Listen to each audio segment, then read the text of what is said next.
the hidden power of salt in the Bible.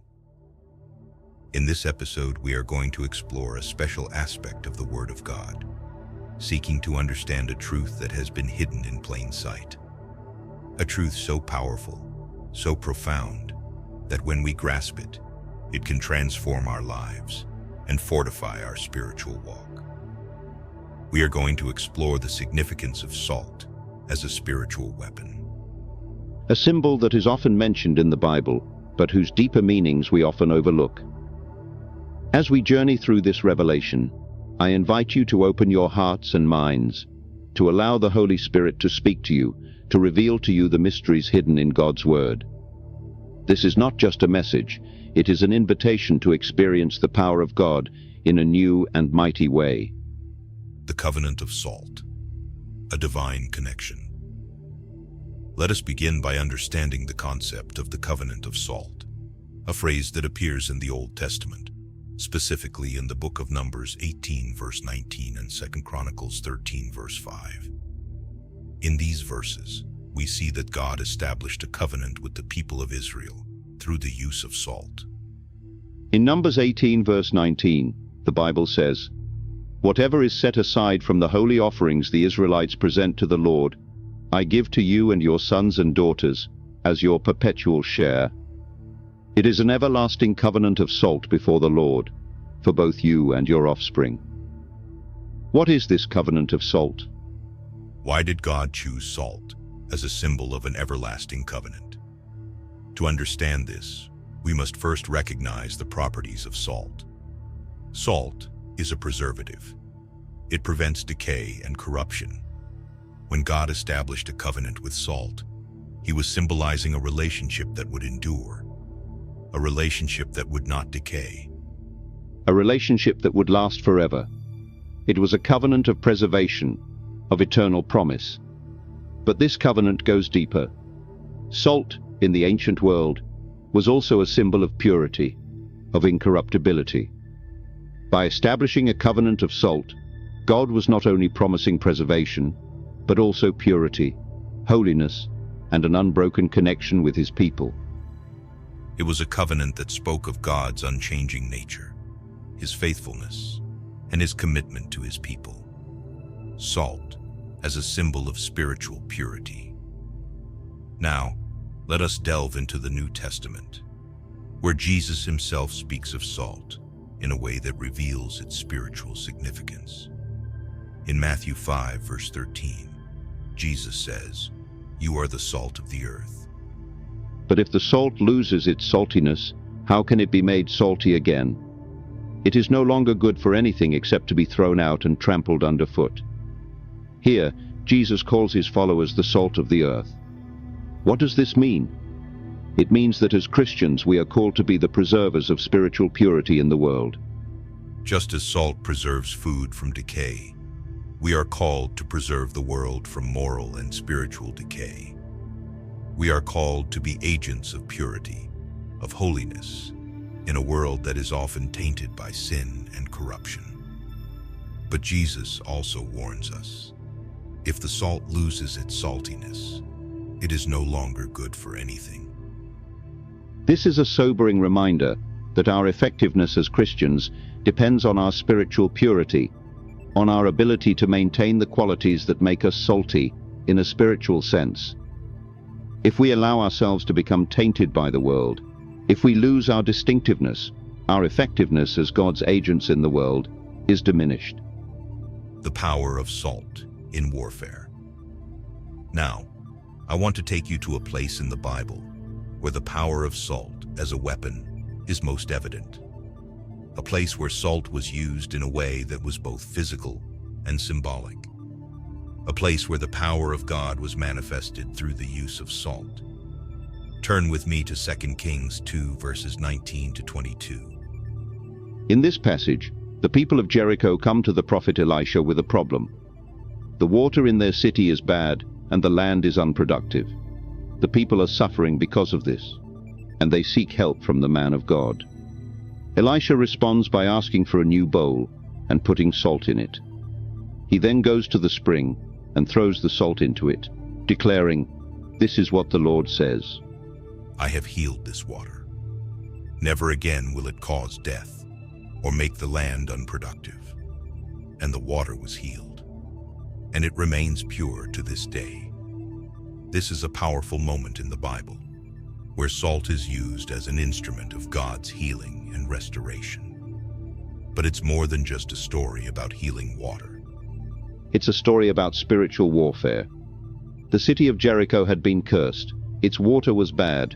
Its land was barren. But when the salt was applied, when the man of God spoke the word of the Lord, the curse was broken, the land was healed, and life was restored. Salt, in this context, was more than a physical substance. It was a spiritual weapon. It represented the power of God to heal, to restore, to break curses, and to bring life where there was death. And my dear brothers and sisters, this same power is available to us today. When we walk in the covenant of salt, when we live as the salt of the earth, we carry with us the power to bring healing, to break curses, to restore life, and to push back the forces of darkness. Amen. The spiritual significance of salt in prayer. Several people of God have shared a truth that has been a source of power in their own lives, a truth that has sustained them in the spiritual battles they have faced, a truth that I believe can transform your prayer life. It is the power of salt in prayer.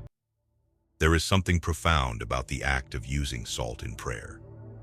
In the Bible, salt is often associated with sacrifice. In Leviticus 2, verse 13, God commands that every grain offering be seasoned with salt. He says, "Do not leave the salt of the covenant of your God out of your grain offerings. Add salt to all your offerings." Why salt? Because salt represents purity, preservation, and the covenant relationship we have with God.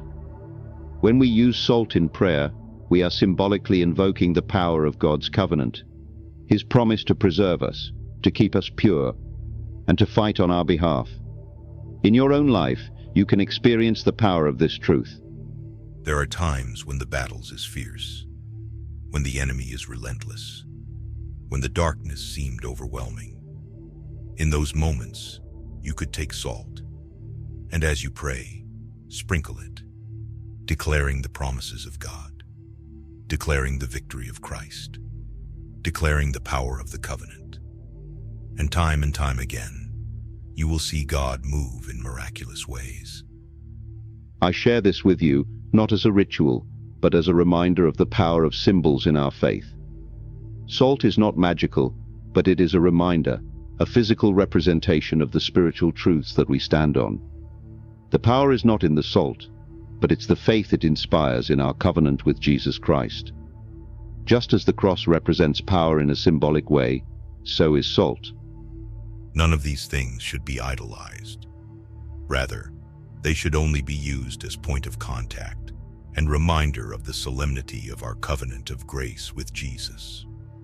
When we pray with salt, we are declaring that we stand in the covenant of God, that we are the salt of the earth, and that the power of God is with us.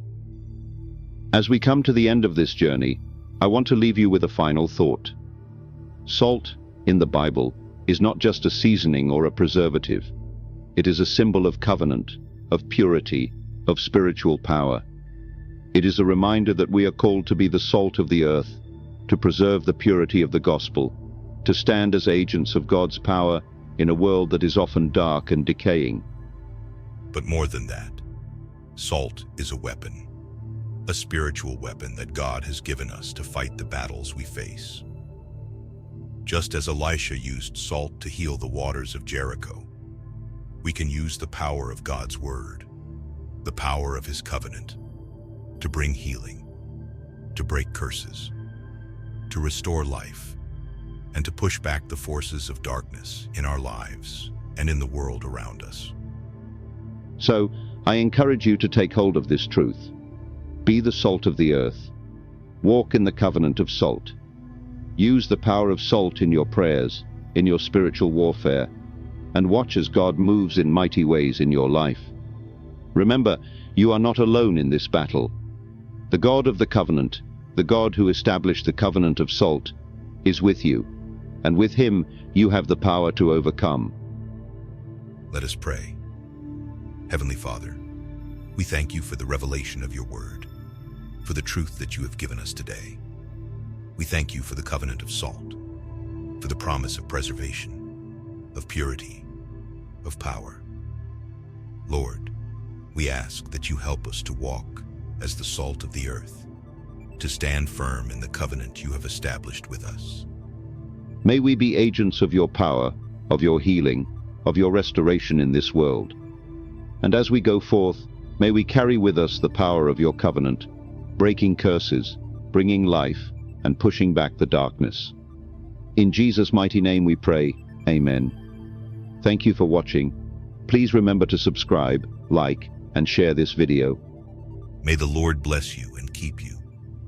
May he make his face to shine upon you and be gracious unto you.